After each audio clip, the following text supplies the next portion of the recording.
অনেক ছোটোবেলায় নিজের ইচ্ছায় বিয়ে করে নিয়েছিলাম।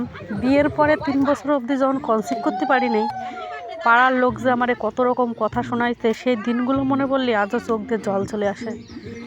এমনকি আমার বরের কানে যে কত রকম কথা শোনাইছে, আমার বরে বলিছে যে আবার তুই একটা বিয়ে করে নে, বাচ্চা কাচ্চা না হলে কি সংসার হয়।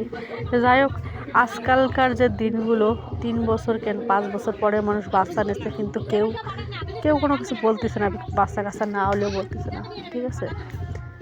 আর সেই সময়কার আমার যখন বিয়ে হয়েছে, ছোটো ছিলাম, বুঝতাম না তখন যে মানুষ কত রকম, বাড়ির মানুষের থেকে পাড়ার মানুষের মনে হয় যেন ওরা বেশি গাজালা করতো বাচ্চা কাচ্চার জন্য, ঠিক আছে। আমার বাচ্চা আসছে না, আমার কি, আমার শাশুড়ির কি, তাকে মনে হচ্ছে তারা বেশি গাজালা করতো। তো যাই হোক, বিয়ের 3 বছর পর যখন কনসিভ করছিলাম, সেই দিনটা আমার কাছে যে কতটা খুশি আনন্দের, আমি মনে হচ্ছিলো যেন মানে দিনের বেলা তাকায় তাকায় স্বপ্ন দেখতেছিলাম, এমনকি আকাশেরটা পড়ছিলাম, এরকমটা মনে হচ্ছে। যাই হোক, আমার বাবু যে আজকে অনেক বড় হয়ে গেছে।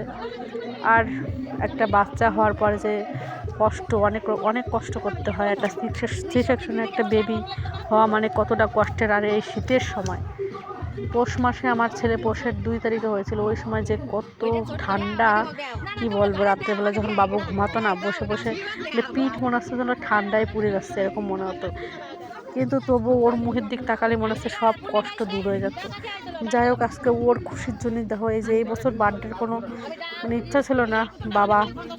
ওর বাবা তো আর সেরকম ইনকাম করে না, রাজমিস্ত্রি কাজ করে কয় টাকায় বা ইনকাম হয়। তবুও চেষ্টা করে যে সবার মুখে হাসিটা যাতে, মানে সবার মুখে হাসি থাকে, তো সেইটুকু চেষ্টা করে ওর বাবা, ঠিক আছে। খুশির জন্য, আমাকে খুশির জন্যই যা করে, আমাদের জন্য সব কিছু করে ওর বাবা। যে আজকে বার্থডে করবো না ভাবছি, তবু ওর বাবা আয়োজন করছে। ওর বাবা করছে যে সারা বছর ছেলেটা দেখাই থাকে যে কবে ওর বার্থডে আসবে। আর কি বলতো, সারা বছর ওরে যতই গিফট দেওয়া হোক না কেন, বার্থডের যে ওর ফ্রেন্ডসরা ওরে 5 টাকার ক্যাডবেরি, 10 টাকার খাতা পেন এইগুলো দেয়, ওতে যে ও কতখানি খুশি হয়, ওর মুখের দিক তাকাই তোমরা বুঝতে পারবা।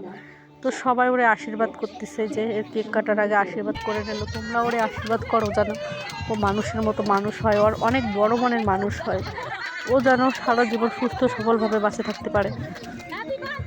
আর ভিডিও যদি ভালো লাগে তো তোমরা সবাই একটু পাশে থাকো, চ্যানেলটা একটু সাবস্ক্রাইব করে দিও। এই কেক কাটার পরেও ওর ভাইরে খাওয়াচ্ছে, ওর বন্ধু বান্ধব, মানে রাত হয়ে গেছিলো, ঠিক আছে। বাড়ি ওর মাসিরা এসে 3-4টে মাসি, তো মাসিরা মিলে সবাই মিলে একটু নাচা গানা করতেছিল, ওই জন্য দেরি হয়ে গেছে।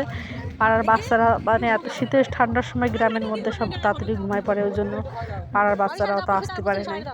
যাই হোক, যে কজন আছে এই কজনের নিয়ে কেকটা কাটা হলো আজকে, যে সবাই খাওয়াচ্ছে। ও যে কতখানি খুশি, আর ছেলে মেয়ে যদি খুশি থাকে, বাবা মার ওতেই খুশি। ছেলে মেয়ের খুশির জন্যই সব কিছু করা।